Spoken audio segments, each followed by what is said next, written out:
Hello Lavina ပါဒီနေ့ကတော့ကတ်လေးတွေကြားတဲ့အတိုင်း reading လုပ်ပေးပါမယ်ကတ်လေးတွေကမင်းကိုဘာကြီးပြောချင်နေလဲဘာကြီးသိစေချင်နေလဲပေါ့နော်အဲ့ဒီသိစေချင်တဲ့အပေါ်မှာဘယ်လိုကတ်လေးကြီးကြားမလဲဆိုတာကိုကြည့်ပြီးတော့ပြောပြပါမယ်ရှင် Justice ကတ်လေးကြားတယ်ပေါ့နော်မကြခင်မှာမင်းတွေမျှတတဲ့အရာလေးတစ်ခုရောက်လာမယ်မင်းလုပ်ခဲ့တဲ့အရာမင်းခံခဲ့ရတဲ့အရာနဲ့ညီမျှတဲ့ဒီကြားမျှတမှုတစ်ခုပေါ့နော်တရားမျှတမှုတစ်ခုပေးဆက်ခဲ့ရတဲ့တန်ဖိုးတစ်ခုကိုမကြခင်မှာပြန်လဲရရှိပါတော့မယ်ရှင်ဘလို့အရာတွေပဲကြုံခဲ့ရအဲ့လိုကြုံခဲ့ရဆုံခဲ့ရတဲ့တန်ဖိုးနဲ့ညီမျှတဲ့အရာတစ်ခုကိုပြန်လဲရရှိတော့မှာပါထနောဆော့ကလေးကြတယ်ပေါ့နော်ကျန်ခဲ့တဲ့တိတ်ကာလမှာမင်းတစ္ဆာဖောက်ခံခဲ့ရတယ်နောက်ကျော်သားနဲ့ထိုးခံခဲ့ရတယ်မင်းအများကြီးပေးဆက်ခဲ့ရပေမဲ့ပေးဆက်တဲ့လောက်ပြန်မရဘဲနေနာကျင်မှုတွေစိတ်တန်ရာတွေစိတ်ပင်ပန်းမှုတွေပြိုလဲမှုတွေပဲအများကြီးကြုံခဲ့ဆုံခဲ့ခံစားခဲ့ရတယ်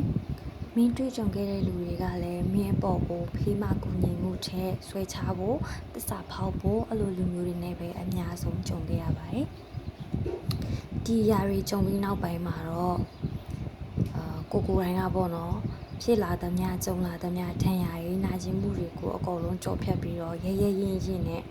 ဘယင်တပားလိုမျိုးအရှိကိုပဲဆက်သွားဖို့စိတ်ခွန်အားတွေလည်းအများကြီးရရှိလာတယ်ဒီသွားမဲ့လမ်းမှာလည်းကိုကအခက်ခဲဆိုတာတဲ့ရဲရင်မှုနဲ့အတူ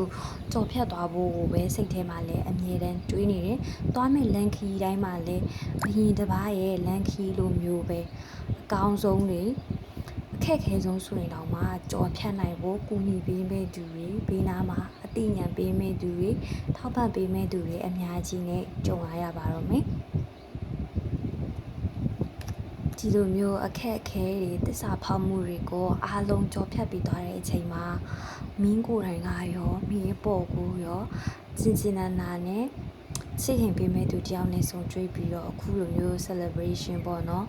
ပွဲတွေစီစဉ်ရမယ်နောက်ဆုံးချစ်ရတဲ့သူနဲ့လည်း marry life ကိုရောက်သွားနိုင်တယ်ပြီးရင်အလုပ်ရဲ့အောင်မြင်မှုကနေရမယ်အဖက်ဖက်ကနေရတဲ့အောင်မြင်မှုတွေအတွက်ပွဲတွေလည်းစီစဉ်ပြမယ်အခမ်းအနားလေးတွေလုပ်ဖြစ်မယ်ပေါ့နော်အရှိမဆောင်းကြိုနေတာတွေကမင်းအတွက်ကောင်းတဲ့အရာတွေပဲမို့လို့အခုချိန်မှာအရန်စိတ်ညစ်ပင်ပန်းခက်ခဲနေတယ်အသေးကွဲနေတယ်နာကျင်နေရတယ်ဆိုရင်တောင်မှအားတင်းပြီးတော့အရှိကိုဆက်လျှောက်ပါအရှိမှာမင်းမျော်လင့်နေတဲ့ချစ်ချင်းမြတ်တာတွေပျော်ရွှင်ခြင်းတွေအောင်မြင်မှုတွေဒီຢာတွေကိုဖော်ပြနိုင်တဲ့ဂုဏ်ပြုမှုတွေအများကြီးကမင်းကိုစောင့်နေပါတယ်